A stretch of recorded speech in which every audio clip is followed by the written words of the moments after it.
le secret de beauté de la reine d'Égypte Cléopâtre, le lait d'ânesse. Riche en vitamine C, en magnésium, ce lait est bon à boire, mais il a aussi des vertus thérapeutiques et soigne les problèmes de peau.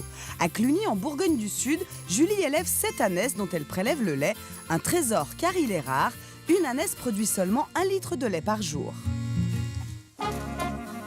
Depuis 10 ans, Julie élève plusieurs ânesses pour leur lait, un petit élevage situé à Cluny, en Bourgogne du Sud. Celle-là, c'est Utopia. Colibri, petite de 4 mois et demi. Arsada, elle a 2 ans. Yukan, qui a 5 ans. Et Ramsès, le papa de la plupart des ânesses, là, c'est le grand-père de celle-ci. Grand-père de celle-ci, le père de celle-ci. Contrairement aux autres animaux, les ânesses peuvent mettre bas à tout moment de l'année. La gestation est de 13 mois et Julie a donc régulièrement des ânons comme Colibri. Une ânesse, on peut la faire saillir le 1er janvier, comme le 31 décembre, comme au mois de mars. C'est pas comme les juments où vous voyez fleurir les poulains au printemps, au mois de mai, dans les prés. Là, vous allez avoir des ânons tout au long de l'année. C'est pour ça que les mâles, d'ailleurs, sont en rut du 1er janvier au 31 décembre. Il n'y a pas d'accalmie. Même s'il n'y a pas de saisonnalité pour l'ânonnage, Julie comme ses ânesses sont ravies de voir l'installation du printemps.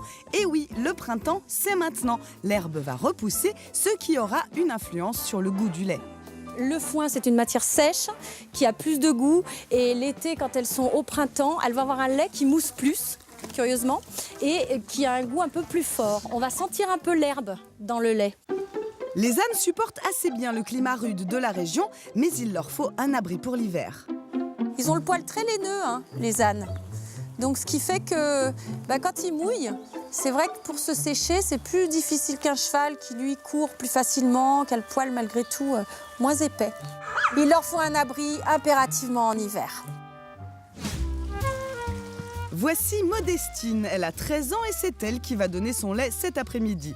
Hippolyte, le fils de Julie, reçoit aujourd'hui quelques copains à la maison. Ils vont pouvoir goûter le lait d'ânesse. Alors, on tire 2 fois sur l'une, 2 fois sur l'autre. En fait, on reproduit ce que fait l'anon.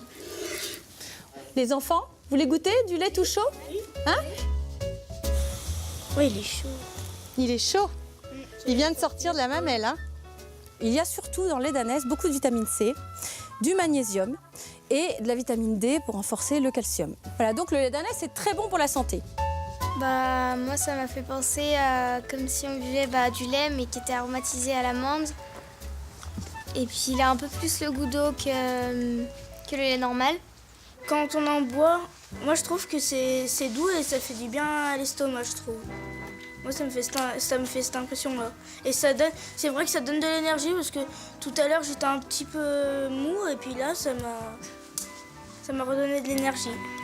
En général, ils aiment bien parce que c'est quand même un goût inhabituel, mais qui est sucré. C'est le sucre qui leur plaît bien. Et c'est tellement doux quand on l'avale qu'effectivement, c'est une sensation de douceur, quoi. C'est agréable. C'est pas du tout agressif. On peut faire de fromage avec tous les laits. Le lait de vache, le lait de chèvre, le lait de brebis. Et le lait d'ânesse, on ne peut pas faire de fromage avec parce qu'il ne caille pas. Et le lait d'ânesse est rare et cher. Alors, comme on ne peut pas en boire tous les jours, Julie utilise ses nombreuses vertus en transformant ce trésor en cosmétique. Vous voyez, il a une texture très fine et je peux l'étaler directement sur ma peau. C'est ça le secret des reines d'Égypte. Voilà. Le lait d'ânesse de Julie est transformé en crème et surtout en savon. Julie fabrique elle-même ses produits de beauté. Direction la cuisine pour une recette très simple. Alors, lait d'ânesse de Cléopâtre qu'on va rajouter à des petits ingrédients pour en faire un baume lotion qu'on va pouvoir mettre sur le visage, le corps. Alors, la personne qui veut faire sa petite recette peut choisir du miel, quel qu'il soit, acacia, lavande, thym, selon les goûts. Après, une huile essentielle, pourvu qu'elle soit bonne pour la peau. Donc, huile essentielle, moi j'ai choisi le géranium, c'est mon huile essentielle préférée. C'est une huile essentielle qui est très très bonne pour l'hydratation de la peau, qui est apaisante et en plus qui sent très très bon. Un peu de lait d'ânesse, un quart de cuillère de miel et une goutte d'huile essentielle et c'est fini. En fait, le lait d'ânesse, il a un pouvoir adoucissant, régénérant, hydratant, très très hydratant. Et surtout, ce qui est intéressant, c'est comme il n'est pas huileux, il pénètre comme de l'eau vraiment au plus profond de la peau. Ce qui fait qu'il peut exercer ses vertus en profondeur sur la peau. Et voilà, là j'ai mon soin au lait d'ânesse pour la semaine. Alors ça, c'est pour toute la famille, hein. Et tous les soirs, Hippolyte a droit à son lait hydratant pour soigner la peau de son visage. Ferme les yeux. Hop, hop, hop, hop, hop.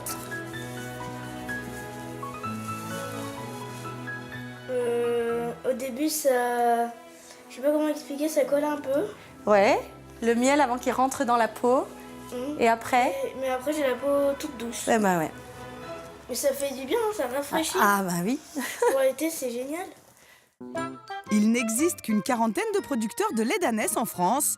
Ce n'est donc pas assez pour, comme Cléopâtre, prendre des bains de lait.